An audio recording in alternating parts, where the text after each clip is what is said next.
हिमाचल में election commission और urban development authority के मध्य पत्राचार को संवैधानिक संकट बताते हुए विवेक शर्मा ने कहा कि राहुल गांधी स्वतंत्र संस्थानों पर हमला करके भारत की लोकतांत्रिक व्यवस्था को धूमिल करने का षड्यंत्र चला रहे हैं।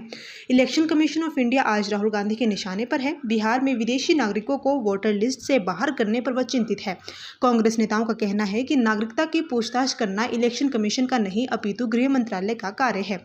हिमाचल प्रदेश, जहां 97% हिंदू आबादी निवास करती है, वहां 24 मई को प्रदेश इलेक्शन कमीशन ने स्थानीय अर्बन बॉडी के चुनाव को लेकर 8 सूत्रीय अधिसूचना जारी की थी, लेकिन अर्बन डेवलपमेंट अथॉरिटी ने इस अधिसूचना की धज्जियां उड़ा दी है। 24 मई के पत्र क्रम संख्या 7 के अनुसार वार्डों के आरक्षण व सीमांकन की अंतिम तिथि 11 जुलाई निर्धारित की गई थी, लेकिन ठीक उसी दिन 11 जुलाई को ही अर्बन डेवलपमेंट के स्पेशल सेक्रेटरी ने इलेक्शन कमीशन को सूचित किया कि ये कार्य स्थगित कर दिया गया है और अब कैबिनेट में चर्चा के बाद ही निर्णय साझा किया जाएगा।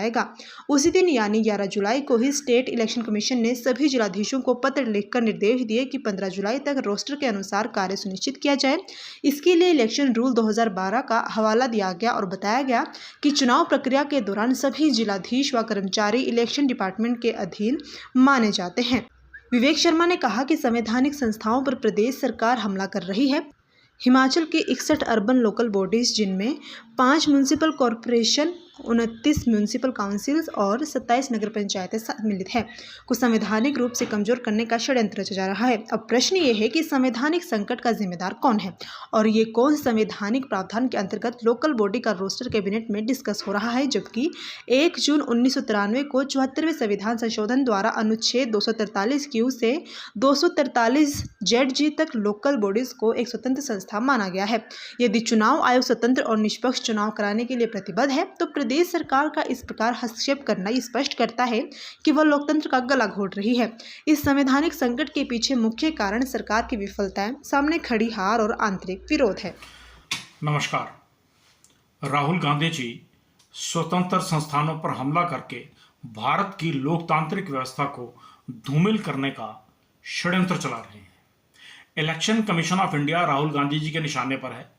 बिहार में म्यांमार के रोहिंग्या, बांग्लादेशी व नेपाली मूल के नागरिकों को वोटर लिस्ट से बाहर करने पर कांग्रेस के नेता प्रश्न खड़े कर रहे हैं कि नागरिकता के विषय पर इलेक्शन कमीशन के अधिकार क्षेत्र में नहीं है, ये तो गृह मंत्रालय का काम है। वहीं 97% हिंदू आबादी वाले राज्य हिमाचल प्रदेश में कांग्रेस क्या कर रही है, ये और भी महत्वपूर्ण है। गत 24 मई पिछले माह 2025 को हिमाचल इलेक्शन कमीशन ने लोकल अर्बन बॉडी, नगर निगम और नगर परिषद के चुनावों को लेकर के 8 सूत्रीय अधिसूचना जारी की, जिसकी अर्बन डेवलपमेंट अथॉरिटी ने मजाक बना दिया।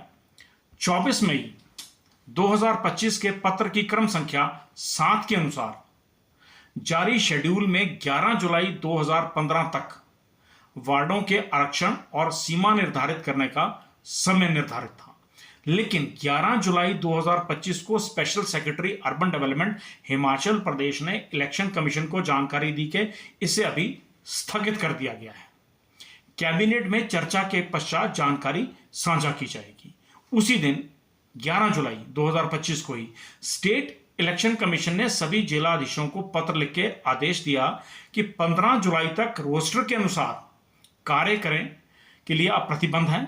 सुनिश्चित करें कि पत्र में इलेक्शन रूल 2012 का हवाला देते हुए यह भी लिखा कि चुनाव के लिए प्रदेश के सभी जिलाधीश व कर्मचारी इलेक्शन डिपार्टमेंट के अंतर्गत कार्यरत हो जाते हैं।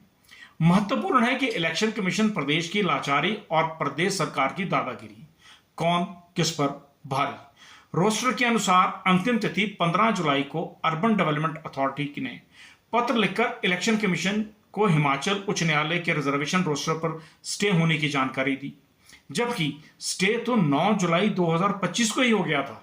क्या सरकार के पास इसकी जानकारी नहीं थी या जानकारी को आगे समय बढ़ाने के लिए सुरक्षित रखा गया? क्योंकि 11 जुलाई से पूर्व किसी पत्राचार में इसका जिक्र नहीं है।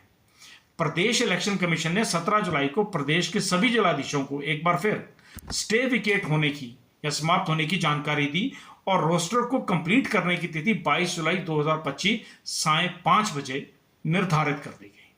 हिमाचल प्रदेश सरकार की दादागिरी देखिए कि 22 जुलाई 2025 को ही Devesh Kumar, principal secretary urban development, ने इलेक्शन कमीशन को पत्र द्वारा सूचित करते हैं कि आरक्षण रोस्टर के विषय में हमने गत 28 जून पिछले महीने 2025 को कैबिनेट में प्रस्ताव रखा था। अब हम 24 जुलाई 2025 को होने वाली कैबिनेट में पुनः प्रस्ताव करेंगे, जबकि सर्वोच्च न्यायालय हिमाचल प्रदेश के अधिकारियों पर टिप्पणी कर चुका है कि कर्मचारी स्टेट गवर्नमेंट के एजेंट की तरह काम ना करें, यानी कि urban development authority Himachal Pradesh के इलेक्शन कमीशन के ऊपर हो गई है। ये नया व्यवस्था परिवर्तन है या संवैधानिक संकट? राहुल गांधी जी SC ST OBC अति पिछड़ा वर्ग के लिए लंबे भाषण संविधान की पुस्तक हाथ में लिए देते हैं। हिमाचल प्रदेश कांग्रेस के मुख्यमंत्री से क्यों नहीं पूछते आखिर वार्डों की डिलिमिटेशन रिजर्वेशन रोस्टर कैबिनेट में किस कानून के तहत डिस्कस हो सकता है? हिमाचल प्रदेश की 61 अर्बन लोकल बॉडी शहरी स्थानीय निकाय जो हैं को संवैधानिक तौर पर क्यों कमजोर करने की साजिश की जा रही है, जिनमें 5 म्युनिसिपल कॉर्पोरेशंस, 29 म्युनिसिपल काउंसिल्स और 27 नगर पंचायत हैं। इस संवैधानिक संकट के लिए कौन जिम्मेदार है? राहुल गांधी तो इलेक्शन कमीशन पर भाजपा के इशारे पर काम करने का इल्जाम लगा रहे हैं। हिमाचल में तो संविधान ही परिवर्तित हो गया है।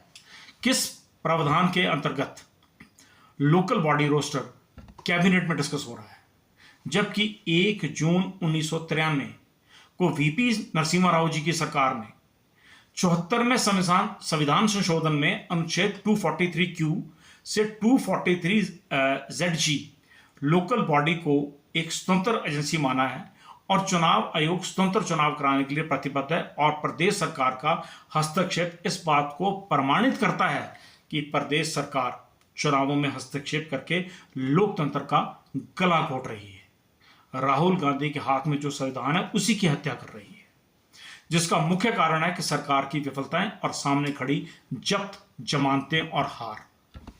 मान्यवर 43 वर्ष पूर्व 1982 में बेमिसाल पिक्चर आई थी।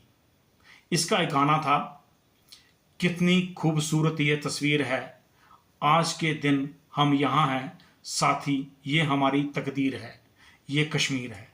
क्या सच में अराजकता ही हिमाचल की तस्वीर है?